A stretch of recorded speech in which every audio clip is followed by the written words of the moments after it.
What is up, everybody on YouTube? This is Insane here, and today we have a update video for you guys. So for those of you who don't know, I own an esports organization that goes by RiFt Nation, which would kind of explain to you guys why my name is RiFt Insane. So this past weekend, me and the Call of Duty team that I had, we went to Orlando, Florida for MLG Orlando. It was me, Devin Sirac, Marshall Enemy, Josh Fancy, and Zach Illusory. Those were the players that we ended up competing at the event with. So we went into the event as the 45th open bracket team seed. We were seed 45 going into the event. So the event started Friday, and our first match was against Primetime. So we kind of knew going into this match that it was going to be more of a warm-up match and an easy match. They were a really bad seed, and we just didn't really expect much from them. So we end up going into the series. The first map is a hard point. These are all best of threes, just so you guys know. If you guys don't know how competitive Call of Duty works in open bracket, all best of threes. So first map is hard point. We end up taking the hard point 250 to 61. We go up 1-0 in the series. So map 2 against Primetime is Breach Uplink. Halftime through Breach Uplink, we were winning the game 6-1. So we end up closing out the Breach Uplink. We end up winning it 16-2. We go to winners round 2 against Never Stop Gaming. So our match against Never Stop Gaming, we play first match is Fringe Hardpoint.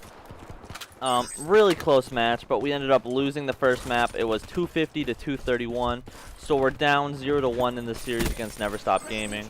The next map is Evac CTF, and this is by far our worst map we played the entire event. Was this CTF right here. We end up losing map 2 as well, 0-4, and we're moved into the losers bracket for the remaining part of MLG Orlando. So we go to the losers bracket round 1. We play 1310 Gaming. So our match against 1310 Gaming, our first map is Breach Hardpoint. It's still best of 3. It's losers bracket. It's still best of 3. We end up beating 1310 Gaming 250 to 60. So we go up 1-0 against them. Next map ends up being Fringe CTF. So Fringe CTF, we end up winning the map 8-1, and we go to play in round 2 of the losers bracket. Funny thing is, Devin Sirac, he ended up getting wraps in the game against 1310 Gaming, the CTF, where we win 8-1. So our next map is against Team Carnage. Losers round 2 against Team Carnage. We end up taking the first map over Team Carnage 250 to 192, and we're up 1-0 in the series of losers bracket round 2. The next map we go to play is Fringe Uplink. At halftime of the Fringe Uplink, we were up 8-0, and we almost choked this game. We end up winning the Fringe Uplink 8-7, and we move on to the losers bracket round 3. So losers bracket round 3, we play Unforgiven, which was the number 14 seed going into the event. So we're 45th, they're 14. You obviously see how that looks. We go in map 1. Our map 1 against Unforgiven, we end up winning 250 to 181, and we go up 1-0 into losers round 3. This match was really late at night. It was Friday night at like 11 o'clock. So we're all tired, and we just want to go back to our hotels and just sleep, get ready for the next day. But in order to play the next day, we have to win this map first. So like I said, we win the first map 250 to 181, go up 1-0, losers round 3. So the next map is an uplink.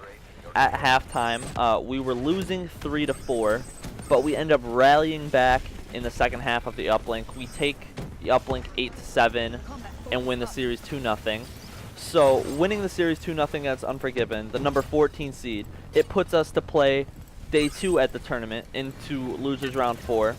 So going into it, we play After Dark Esports, which was a team from Puerto Rico, which they had been making huge waves in the open bracket. I don't know how they got knocked down to losers bracket. Oh, they lost to Echo Fox, but they almost beat Echo Fox, so which is a pro team. Proofy, Sinful, Cyborg, and Neslo, I think, was the team. So we go in day 2 of the event. We go to play After Dark Esports.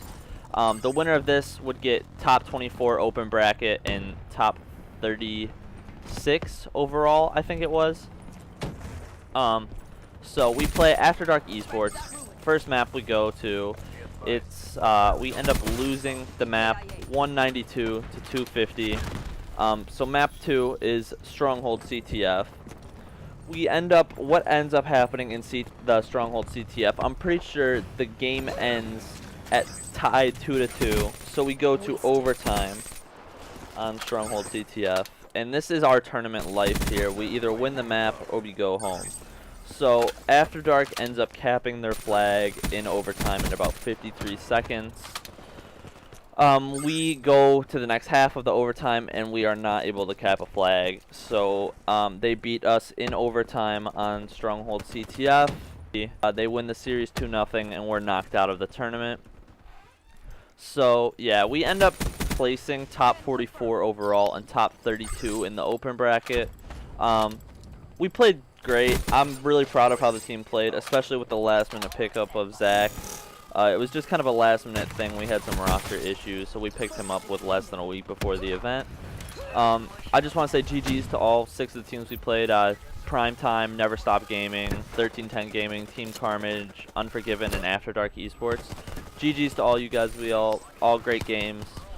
So yeah, we end up getting eliminated, and after this, following the event, I find out some news that Devin or Sirach, this would end up being his last event for competitive Call of Duty as of right now.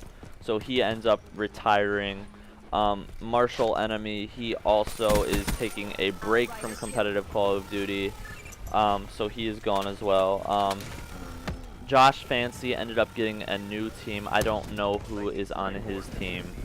I know Eli is on it. I don't know who else. But then Zach Illusory also got a new team who went and teamed with 3/4 of the old Shockwave roster.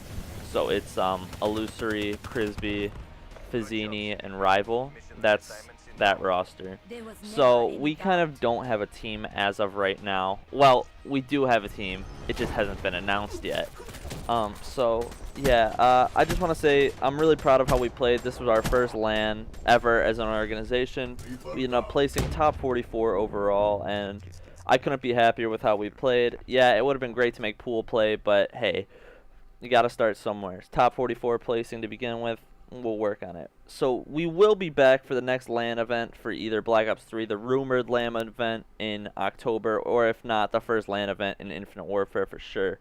So yeah, I hope you guys liked the video. If you did, be sure to drop a like, comment, and subscribe, and I will see you guys all in the next video.